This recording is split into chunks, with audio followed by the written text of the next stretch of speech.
Olá, meus amores, tudo bem com vocês? Espero que sim.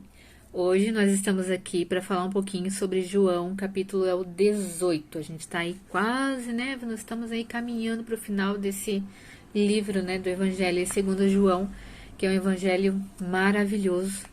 E eu quero falar um pouquinho sobre para vocês sobre o que eu tirei, né, desse capítulo 18, amém?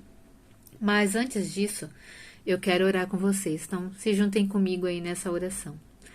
Papai lindo de amor, de graça, obrigada, Senhor, pela tua palavra. Obrigada, Pai, porque ela nos enche, Senhor, ela nos. E cada vez que ela nos enche, Senhor, ela nos causa mais vontade de te conhecer, de buscar, Senhor, a tua presença na nossa vida, de buscar conhecer mais a Jesus, Senhor. Obrigada, Pai. Obrigada por essa oportunidade de poder ler a tua palavra, de buscar mais de Jesus, conhecer mais de Jesus.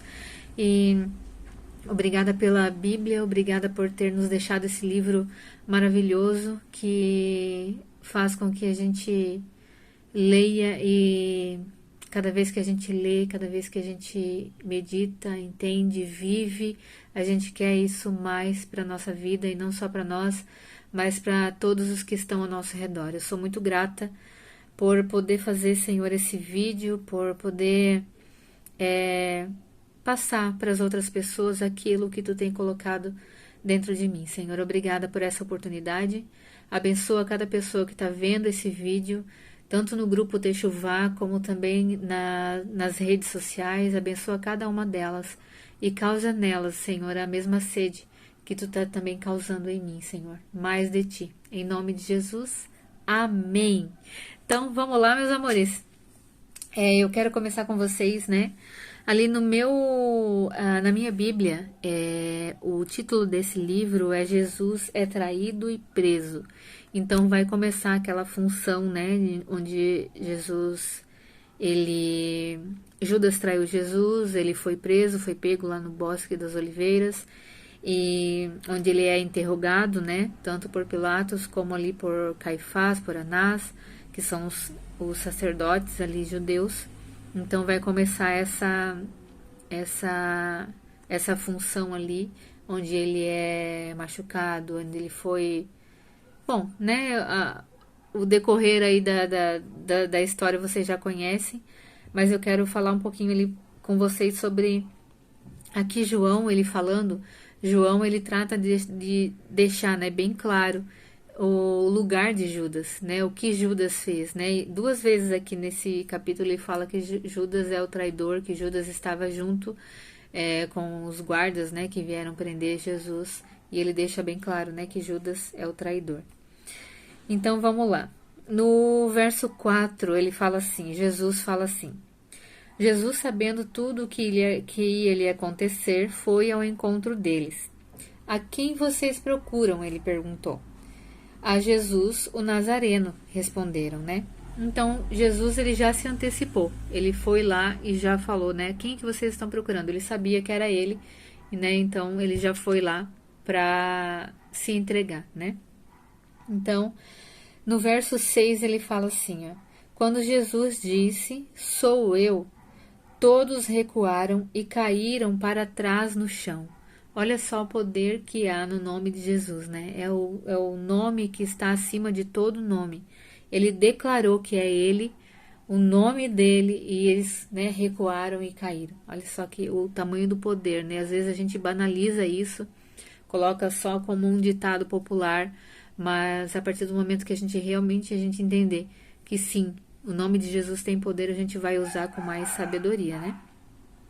Então vamos lá. No 8 e 9 eu quero ler com vocês, ele fala assim, ó: já lhes disse que sou eu, respondeu ele. E uma vez que é a mim que vocês procuram, deixem estes outros irem embora.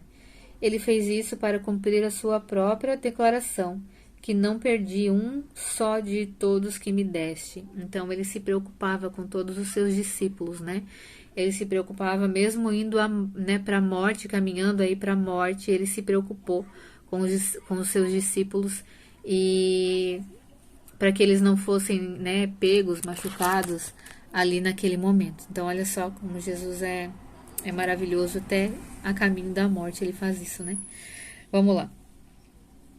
Na verdade, ele continua sendo maravilhoso, mas assim, né, a gente colocar essa preocupação, ele sabia tudo o que ele ia passar, que ele ia apanhar, que ele ia ser cuspido, que ele ia, né, tudo que estava acontecendo, né? Todos, não, isso no físico, né?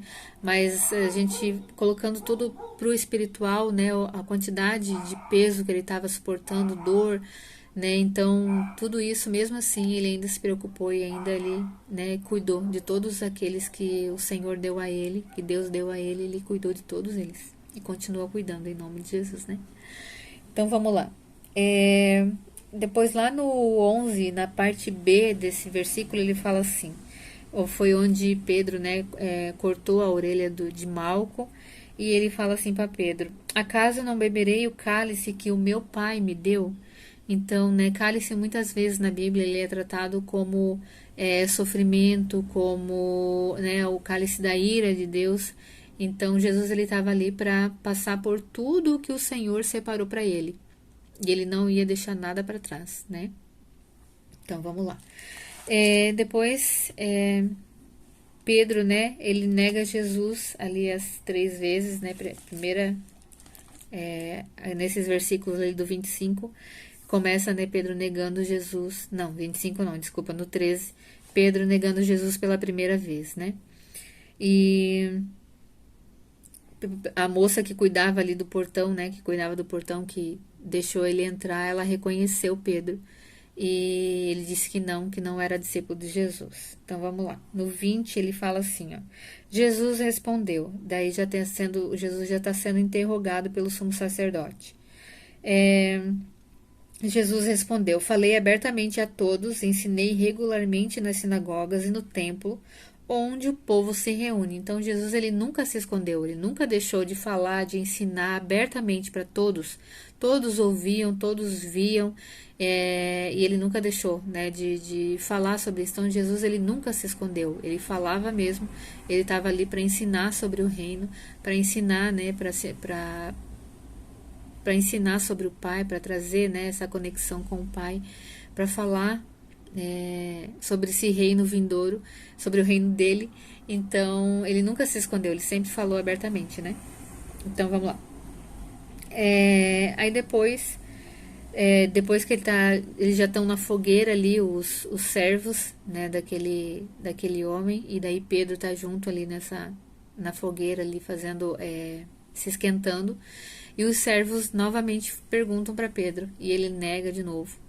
E daí, depois, mais uma vez, um que era parente daquele que Pedro cortou a orelha, reconheceu Pedro novamente. E Pedro novamente, né, ele disse que não era discípulo de Jesus.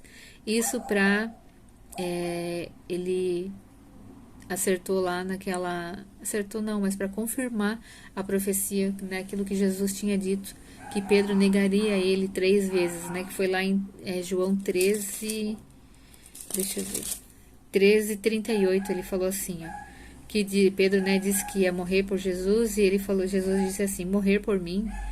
Eu lhe digo a verdade, Pedro, antes que o galo cante, você me negará 3 vezes. E aqui, isso se confirmou, né? Então, só abrindo um parênteses aqui, Pedro fez errado, né? Tinha todo um contexto, mas as pessoas, né, os servos que estavam ali, as pessoas que estavam próximas de Pedro, elas reconheceram Pedro, reconheceram que Pedro era discípulo de Jesus. Né? Será que as pessoas que estão próximas de nós, né, elas estão reconhecendo que nós somos discípulos de Jesus, que nós somos cristãos, que nós somos cópias de Jesus? Né? Fica algo para a gente analisar, né? Mesmo Pedro errando, reconheceram ele. Nós também erramos, nós não somos perfeitos, mas será que mesmo errando, as pessoas reconhecem que nós somos, né, discípulos de Jesus? Fica aí. Então vamos lá. No 37 eu quero ler com vocês. Que daí Jesus já está com Pilatos agora. Ele fala assim: Jesus respondendo: você diz que sou o rei. Respondeu Jesus: de fato nasci e vim ao mundo para testemunhar a verdade. Todos que amam a verdade ouvem a minha voz. Então, olha só, né? O reino depois, antes ali, ele confirma, né, que o reino dele não é deste mundo, né? Confirmando que também nós também não somos desse mundo. Então, ele é o nosso rei, né? Nós somos dele. Amém? Não, né? Glória a Deus por isso, né? E depois ali Pilatos fala, né? Pilatos perguntou: que é a verdade? Meio que parece que zombando, né? Mas Pilatos nem sabia que ele estava com a verdade na frente dele, né? Em pessoa, né? Como, infelizmente, como a ignorância, né? Tantos adjetivos que a gente pode falar sobre isso, mas como a ignorância ela cega, né? As pessoas, né? O próprio Deus estava na frente dele, como assim dos outros também judeus, né? Mas ele não reconheceu. Né? Então, que o Senhor tire, né, todas as vendas que possam fazer com que a gente não enxergue Ele na nossa vida, não enxergue o que Ele tem feito, não enxergue os planos dEle, o que Ele tem falado, o que Ele tem feito mesmo, né, para que em nome de Jesus a gente consiga perceber Ele em todo o tempo, né? Então, depois ali, né, terminando esse capítulo, o povo escolhe Barrabás, né? E depois, mais pra frente, ao 19, a gente vai continuar falando sobre isso. E eu quero, né, terminar esse vídeo orando e pedindo, né, mais uma vez, Pai, por favor, tira tudo aquilo que está nos cegando, tudo aquilo que pode nos causar engano, que pode nos fazer não te ver, Senhor. Tira toda a venda dos nossos olhos, Pai. Tira, por favor, toda a trave dos nossos olhos, para que a gente consiga perceber, Senhor, a Tua presença na nossa vida, em todo o tempo, Pai. Em nome de Jesus. Amém. Então, né, esses são os meus comentários do capítulo 18. Eu espero que eu tenha ajudado você a entender, a meditar, a compreender um pouquinho melhor a palavra de Deus. E é isso. Um beijo e até o próximo. Tchau!